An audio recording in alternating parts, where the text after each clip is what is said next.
है गाइस, आज हम बनाने वाले हैं अमेजिंग जनरेटर। तो चलिए दोस्तों वीडियो को स्टार्ट करते हैं। वीडियो को स्टार्ट करने से पहले अपने भाई का नाम भी जान लीजिए। मेरा नाम विवेक और आप देख रहे हैं हमारा चैनल मिस्टर टू इडियट। तो चलिए दोस्तों वीडियो को स्टार्ट करते हैं।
तो गाइज आपने देखा हमारा होममेड जनरेटर कितनी अच्छी तरह से काम कर रहा था। और ये जो जनरेटर बहुत ही सिंपल है। दो मोटर को आपस में जोड़ दिया। एक मोटर को जो हमने पावर सप्लाई दिया बैटरी से, और दूसरा जो मोटर था उसके अंदर बिजली जनरेट हुई, और उसी से हमने दो एलईडी बल्ब भी आपको जला कर दिखाए। ये बहुत ही सिंपल मेथड है होममेड जनरेटर बनाने का।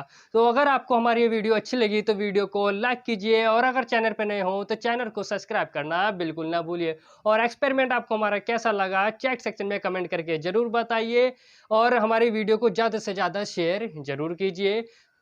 और हम आपको मिलते रहेंगे ऐसे ही कुछ अमेजिंग एक्सपेरिमेंट के साथ। तब तक के लिए जय हिंद, जय भारत।